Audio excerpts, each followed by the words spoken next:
Assalamu alaikum wa rahmatullahi wa barakatuh. Bismillahirrahmanirrahim. Me emrin e Allahut të gjithë mëshirshmit mëshiruesit, po fillojmë me këtë njësi mësimore ku do flasim rreth përemrit pyetës për gjërat e palogjikshme. Ma, do të thënë çka ose çfarë. Pra, ma, çka ose çfarë, mund ta përshtasim në gjuhën shqipe.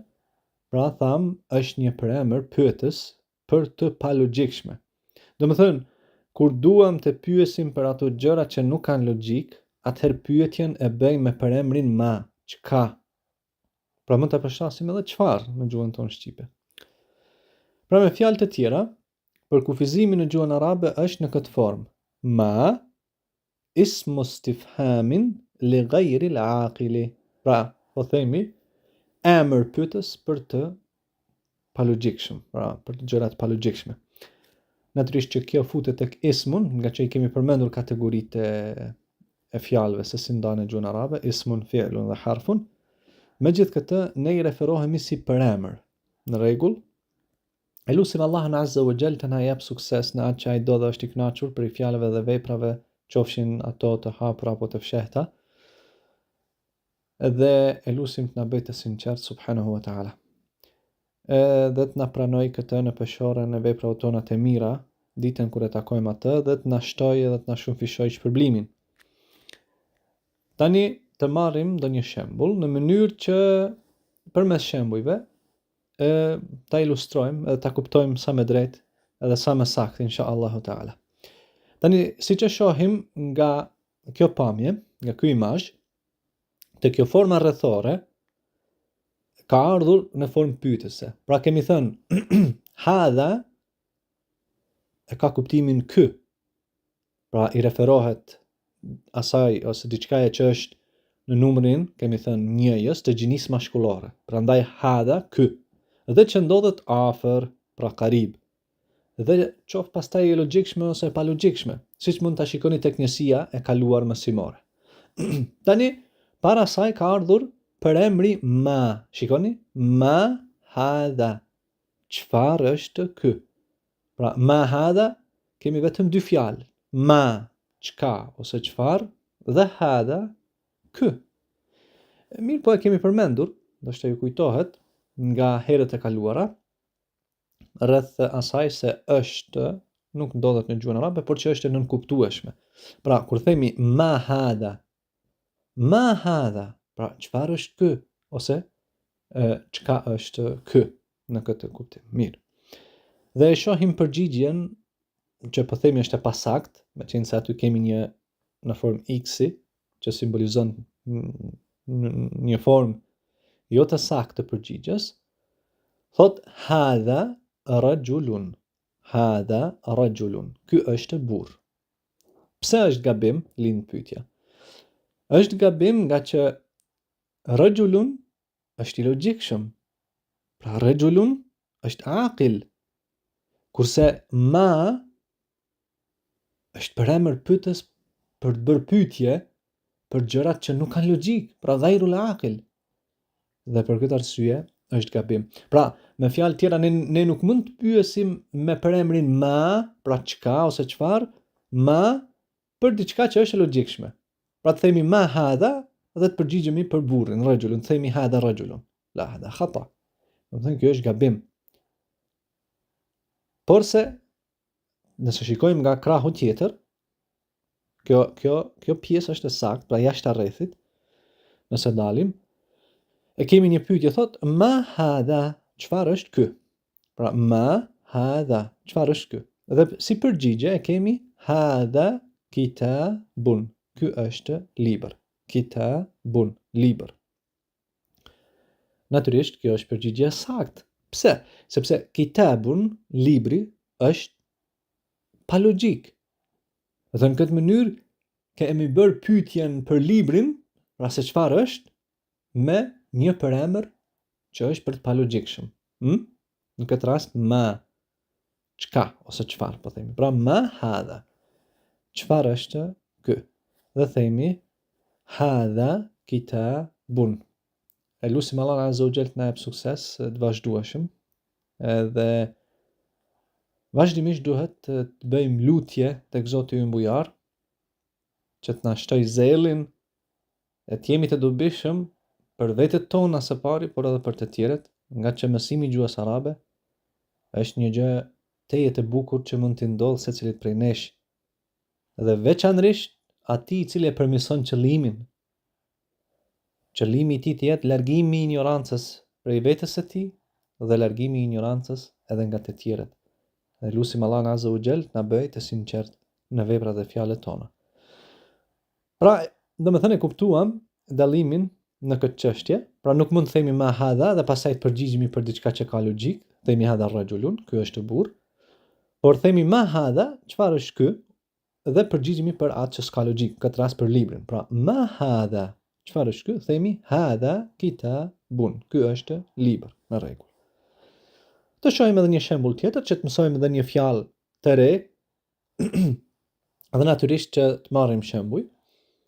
Pastaj do kemi kohën, insha Allahu Taala, ku do I futemi librit, gjithsesi librit të mësimit, nga që kjo pjesë e mësimeve është më shumë e fokusuar në shpjegimin e asaj çka do të mësojmë. Pra, do bëjmë 1, 2 ose 3 mësime të shkurtra, mësime të shkurtra, si parahyrje për në librin e mësimit. Domethënë shpjegime të lehta. Pra, herën e parë kemi folur për emrin, pra hadha, kuptimi, disa shembuj të lehtë. Këtë rast po flasim për ma, pra çka ose çfarë, që I referohet atyre gjërave që s'kan logjik. Pastaj do flasim për emrin që I referohet atyre që kanë logjik.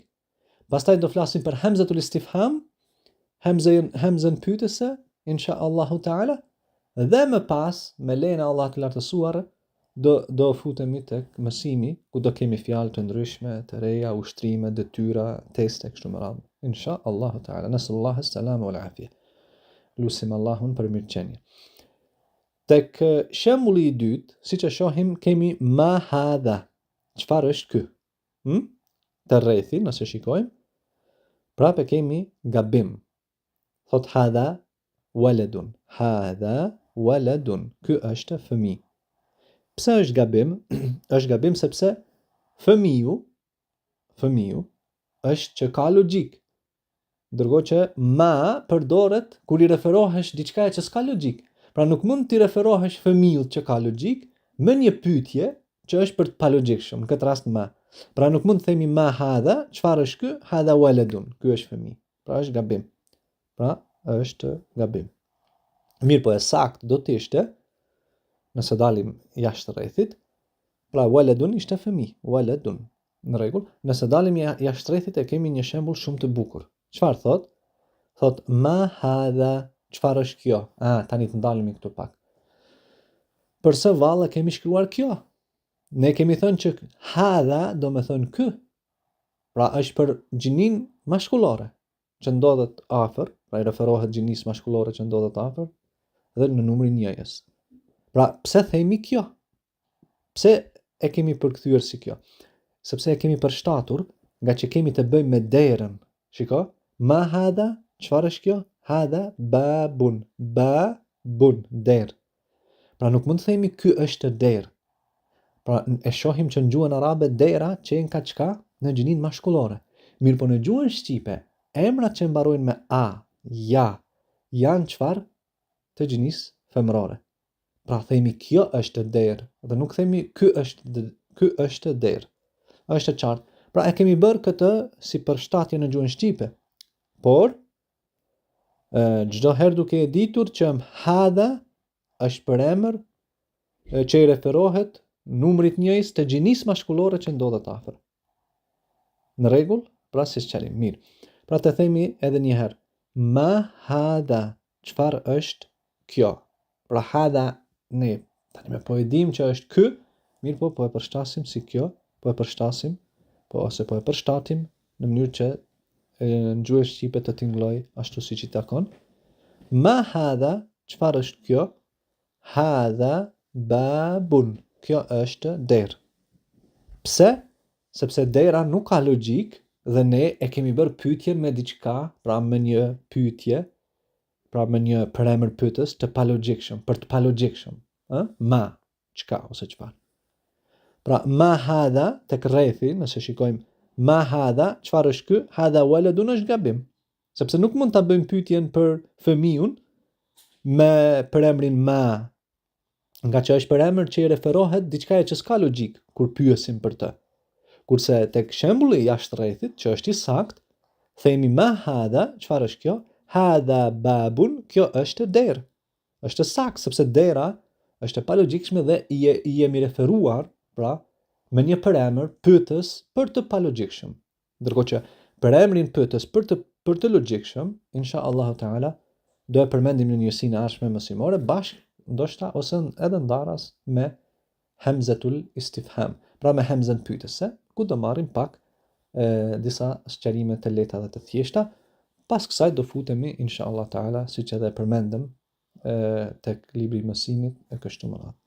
Unë shpresoj që të jenë mësime këto sadopak ndihmuese, pra të ndihmojnë dhe lutim Allahun azza wa jall që na bëj dobi me to, edhe të na bëj të sinqert dhe të pranoj ato në peshorën e veprave tona të mira.